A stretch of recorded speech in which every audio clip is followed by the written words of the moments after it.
Elegance you admire. Efficiency that inspires. Now in stylish new colors.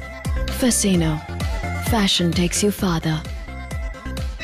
Revs your heart, Yamaha.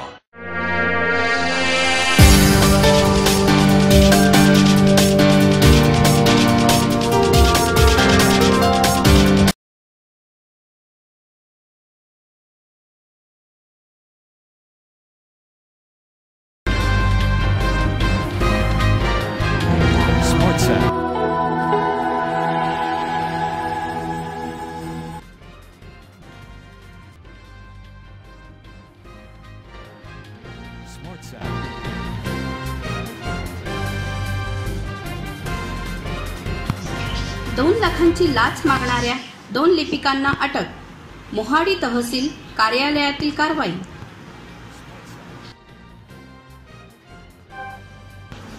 Bhandara जिल्ह्यातील मोहाडी तालुक्यांतर्गत येणाऱ्या बेटाळा येथील तक्रारदार सरपंच ईश्वरकर यांच्या मालकीचे जेसीबी मशीन रेती घाटावर किरायाने रेती उपसा करण्याकरिता दिली होती. दरम्यान 2 मार्चला मध्यरात्री रेती उपसा करीत असल्याने मोहाडी तहसील कार्यालयाचे कनिष्ठ लिपिक एकनाथ कातकडे यांनी सदर जेसीबीवर कारवाई करून जप्त केली आहे.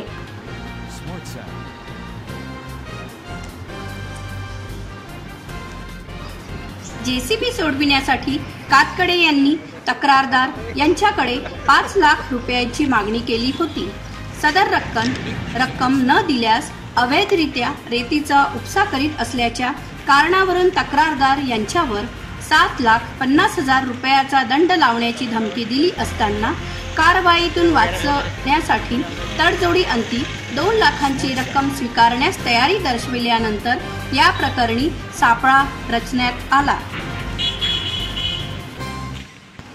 या सापळ्यात मोहाडी तहसील कार्यालयातील कनिष्ठ लिपिक 32 वर्षीय एकनाथ कातकडे व 20 वर्षीय कनिष्ठ लिपिक देवीदास तुळशीराम धुळे यांना 2 लाखांची लाच मागितल्या प्रकरणी आज सायंकाळी अटक करण्यात आली आहे. तक्रारदाराने भंडारा येथील लाचलुचपत प्रतिबंधक विभागाच्या कार्यालयात तक्रार नोंदविली होती. मोबाईलवर झालेल्या संभाषणावरून सदर कनिष्ठ लिपिक पैशाची मागणी केल्याचे निष्पन्न झाल्यानंतर कारवाई करण्याच्या अनुषंगाने लाचलुचपत प्रतिबंधक विभागाच्या पथकाने मोहाडी तहसील कार्यालयात 3 वेळेस सापळा रचला होता. मात्र त्यात यश आले नव्हते. 5 सोमवारला पुन्हा एकदा सापळा रचण्यात आला.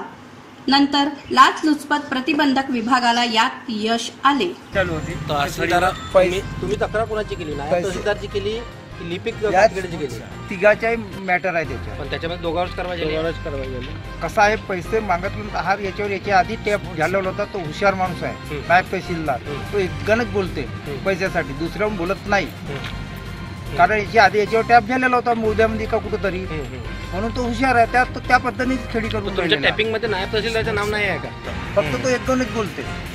म्हणजे हा घोर कारभार पूर्ण, हा मोठा पैसे कमवण्याचा उद्देश हा इथं चालू आहे. मोहाडी तालुक्यामध्ये याची राजकीय जो याचे नेतृत्व करते त्याच्यात सुद्धा याच्यात हात आहे. याच्यातून पैसे त्याला सुद्धा अर्ध जातात.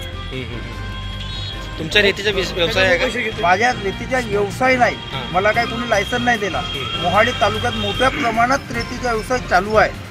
एका ट्रक मालकाकडून 500 ट्रक रोज भरून जातात आणि त्या ट्रकांचे 10,000 रुपये हे मंथली घेतात. जो मंथली नाही घेत त्याला फसवायचे कार्यक्रम यांचे चालू आहे. अच्छा, तुम्ही पण रेतीचा व्यवसाय करता का आणि चालू आहे का तुमच्या? म्हणजे कशा व्यवसाय चालू नव्हता. माझी किरायानं मशीन रेतीसाठीच आणलेली होती.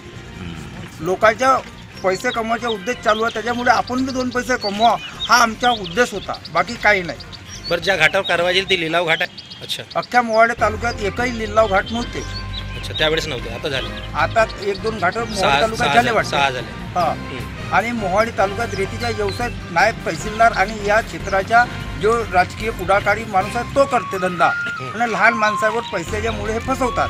अच्छा, हा असं आमचं स्पष्ट काम. ज्यांनी पैसे नाही दिले त्याला फसवतात. अच्छा, त्यांच्या मशीनी जप्त करतात. मशीनी म्हणा, ट्रॅक्टर म्हणा, ट्रक म्हणा, ह्यांचा कारभार चालू आहे.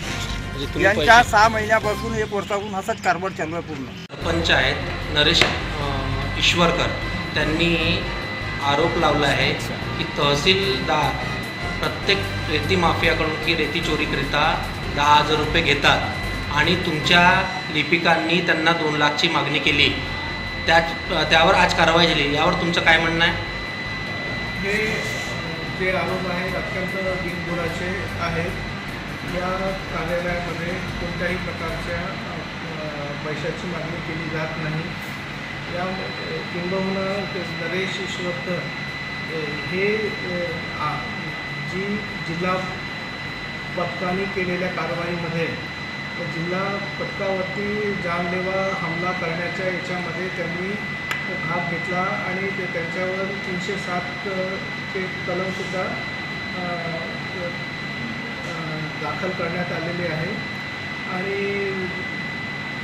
त्यामुळे ही जी कारवाई झालेली आहे किंवा आहे ती सूड बुद्धीपोटी झालेली आहे असे प्रथम दर्शन दिसते.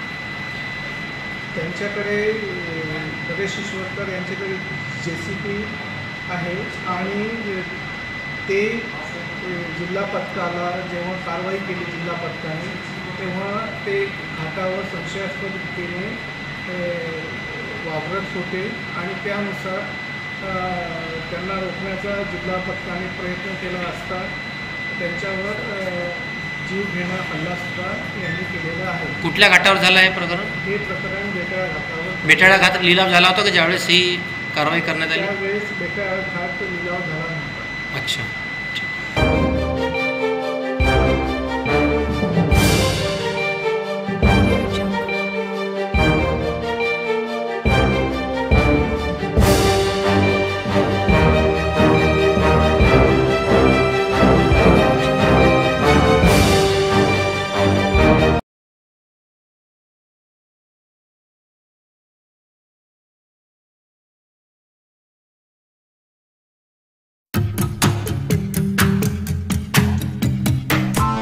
Press the bell icon on the YouTube app and never miss another update.